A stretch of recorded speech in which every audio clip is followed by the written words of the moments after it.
Hashtag Rhea Ripley fires back at Lash legend and Nia Jax Backstage at SmackDown. You think you know chaos? You think you've seen betrayal? You think you understand what happens when you push a nightmare too far? Then you weren't backstage at SmackDown when Rhea Ripley became something worse than brutal. Something darker than dominance. Something that made grown wrestlers step back and question every single choice that led them to this moment. Because what went down behind those curtains wasn't just a confrontation. It wasn't just words exchanged between competitors. It was a reckoning. A violent, unfiltered explosion of fury that sent shockwaves through the entire locker room and proved once and for all that Rhea Ripley isn't just the eradicator, she's the judge, jury, and executioner when you dare to cross her line. Lash legend thought she had power. Nia Jax believed her reputation made her untouchable. Both of them learned the same brutal lesson that night: when you come for Rhea Ripley, you better be ready to face something that doesn't forgive, doesn't forget, and absolutely does not back down. This is the story of how respect died backstage. How egos collided with reality. How one woman reminded the entire women's division why fear isn't just an emotion, it's a survival instinct. And trust me, by the time we're done here, you'll understand why nobody, and I mean nobody, is sleeping easy knowing Rhea Ripley is hunting for blood. Let's rewind. Let's go back to where this nightmare really began, because nothing this explosive happens in a vacuum. This wasn't random. This wasn't spontaneous combustion. This was the inevitable result of weeks of disrespect, calculated provocations, and two women who fundamentally misunderstood who they were dealing with. Rhea Ripley has been on an absolute tear. Raw Women's Champion. Dominant. Destructive. Unstoppable. She's been dismantling opponents with the kind of casual brutality that makes legends uncomfortable. She's not just winning matches, she's ending careers, crushing spirits, and redefining what it means to be at the top of the mountain in WWE. But here's where things get interesting, where the poison really started spreading through the veins of the story. Lash legend, the NXT standout who's been making waves with her confidence, her athletic prowess, and her absolutely unshakable belief in her own superiority, decided she wanted smoke. She wanted attention. She wanted to make a name for herself by going after the biggest, baddest target in the women's division. And in her mind, that target had a name: Rhea Ripley. For weeks, Lash had been throwing subliminal shots on social media. Little comments here, dismissive posts there, nothing that crossed the line enough to demand immediate retaliation, but enough to plant seeds. Enough to irritate. Enough to make Rhea take notice. Then came the interviews. Lash legend started speaking Rhea's name with that particular brand of arrogance that comes from someone who's never actually been in the ring with a monster. She talked about how Rhea's dominance was overrated. How her image was all smoke and mirrors. How when it came down to pure athleticism and skill, Lash legend would expose the champion as nothing more than intimidation tactics and leather jackets. Bold words. Stupid words. Dangerous words. But Lash wasn't alone in this campaign of catastrophic judgment. She had backup. She had validation. She had someone who should have known better but decided to add gasoline to an already raging fire. Nia Jax. The irresistible force. The woman who's built her entire career on being the most physically imposing force in women's wrestling. The woman who's flattened opponents, broken bodies, and established herself as someone you do not want to mess with under any circumstances. Nia saw what Lash was doing and decided to co-sign it. She started appearing in segments with Lash, nodding along to the disrespect, adding her own commentary about how Rhea's time at the top was borrowed, how the women's division was evolving past her, how new blood was coming to wash away the old guard. And here's where it gets really interesting: Nia and Rhea have history. Complicated, violent, respect-tinged history. They've gone to war. They've beaten each other senseless. They've pushed each other to limits that would break normal human beings. So when Nia aligned herself with Lash's campaign of disrespect, it wasn't just backing a younger talent. It was personal. It was betrayal wrapped in strategic positioning. It was Nia Jax saying, "I've been there with you, I've fought you at your best, and I'm telling everyone that what comes next is better than you." Quick question for you: who's playing the more dangerous game here, Lash legend for starting this war, or Nia Jax for validating it? Drop your answer in the comments because this matters more than you think. The tension built. Week after week, the shots got bolder. Lash started showing up at SmackDown, even though she wasn't officially on the roster, just to be in Rhea's space, to make her presence felt. Nia would cut promos that danced around directly calling out Rhea but made it crystal clear who she was talking about. And Rhea? Rhea stayed quiet. Dangerously quiet. The kind of quiet that comes before hurricanes. The kind of silence that should have terrified anyone paying attention. Because the thing about Rhea Ripley is this: she doesn't react on other people's timelines. She doesn't get baited into premature confrontations. She watches. She calculates. She waits until the perfect moment to remind you that poking a nightmare has consequences that you cannot imagine until they're already destroying you. That moment came at SmackDown. The atmosphere backstage was already electric. Big matches were scheduled. Storylines were converging. The energy that comes with a major WWE event was thick in the air, that particular combination of excitement, anxiety, and competitive fury that makes the backstage area feel like a pressure cooker ready to explode. Rhea Ripley arrived at the arena with that look. You know the one. That focused, predatory intensity that makes camera operators nervous about getting too close.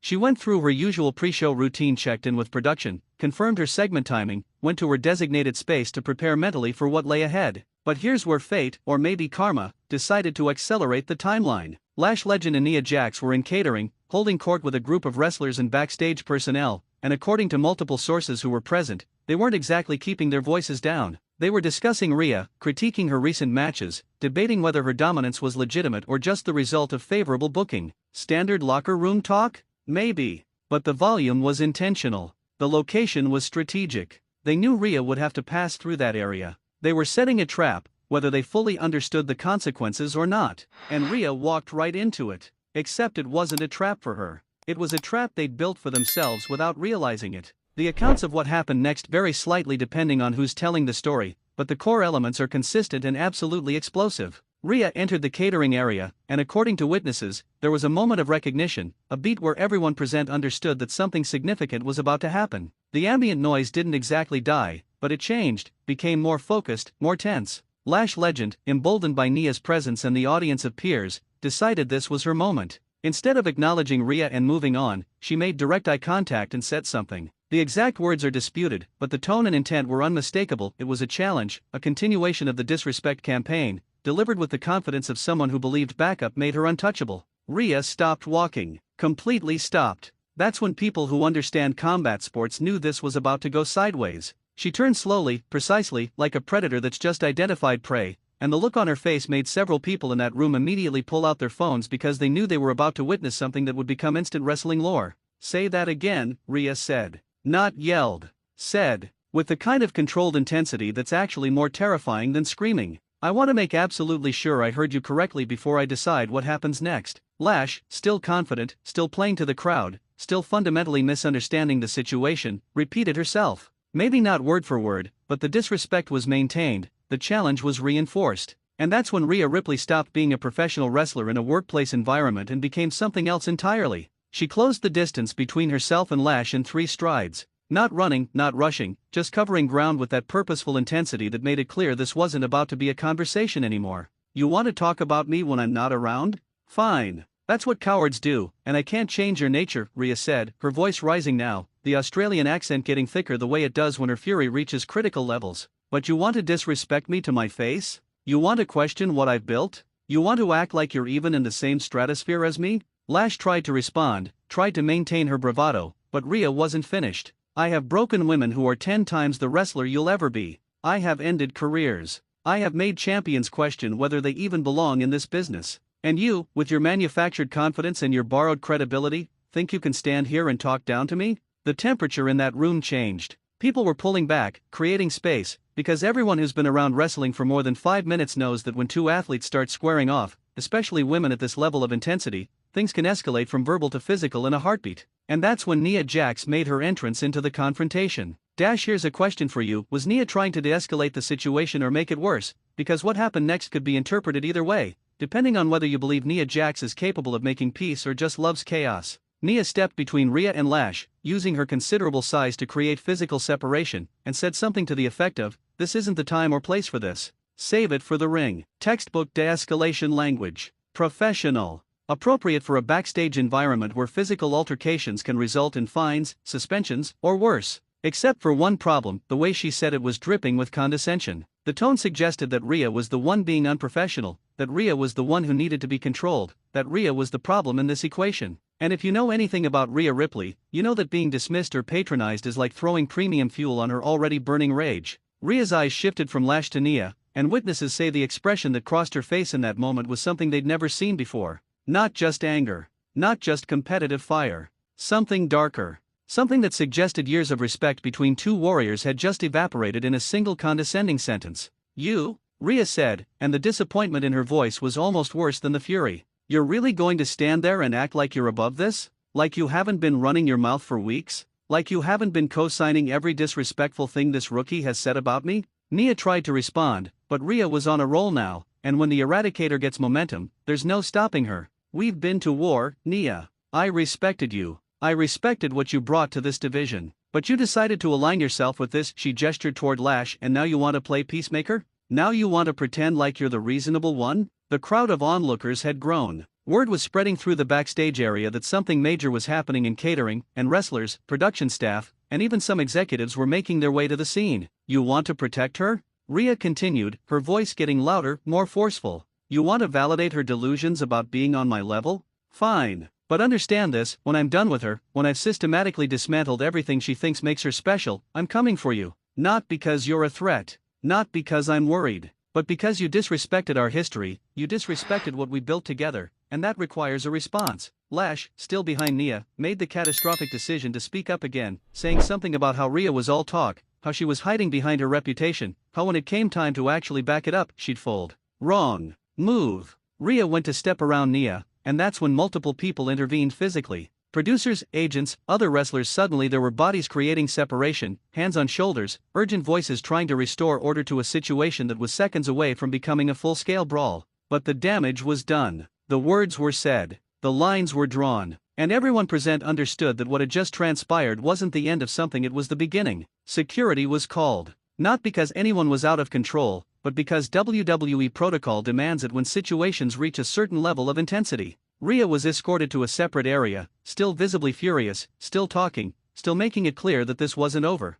Lash and Nia remained in catering, and according to people who saw them afterward, the bravado had dimmed considerably. The reality of what they'd just unleashed was starting to sink in. But here's where this story gets even more complicated, more layered, more absolutely insane. Because what happened in catering wasn't contained. It couldn't be contained. Within minutes, word had spread to every corner of the backstage area. Wrestlers were picking sides, debating who was in the right, discussing what this meant for the women's division going forward. Social media started blowing up almost immediately. Someone, and we still don't know who, leaked the basic details of the confrontation to wrestling news sites. Within an hour, hashtag Rhea Ripley, hashtag Lash Legend, and hashtag Nia Jax were all trending on Twitter. Fans were dissecting every possible angle, creating fantasy booking scenarios, demanding that WWE turn this into an official storyline. And WWE saw an opportunity. By the time the actual SmackDown broadcast happened that night, creative had already begun working on how to capitalize on this unexpected gift. The tension was real.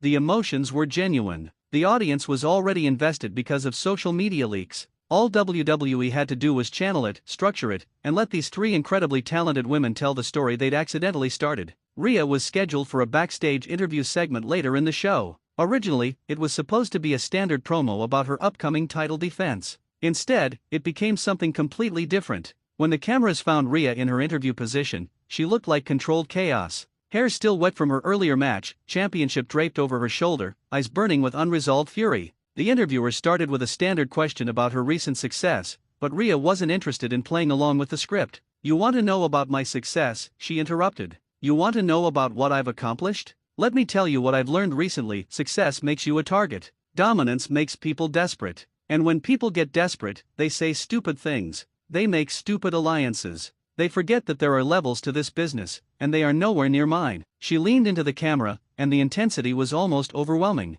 Lash Legend, Nia Jax, I know you're watching this. I know you're somewhere in this building thinking you accomplished something today. Thinking you got under my skin. Thinking you proved some kind of point. But let me make something very clear to both of you and everyone else paying attention. You didn't start a war you can win. You started a war that's going to define the rest of your careers in the worst possible way. Question for you, do you think Rhea should have handled this differently, or was this the only response that made sense? Let me know in the comments because I'm genuinely curious about your perspective. The interview segment ended, but the night was far from over. Later in the show, Nia Jax had her own segment, a match against a mid-card opponent that was supposed to be a routine showcase of her dominance. Except the atmosphere had changed. The crowd, already aware of the backstage drama through social media, was chanting Rhea's name throughout Nia's entrance. They were booing her moves. They were actively hostile in a way that wasn't part of the original booking. Nia won the match, as planned, but the celebration was muted. She grabbed a microphone, clearly deviating from the script, and addressed the situation directly.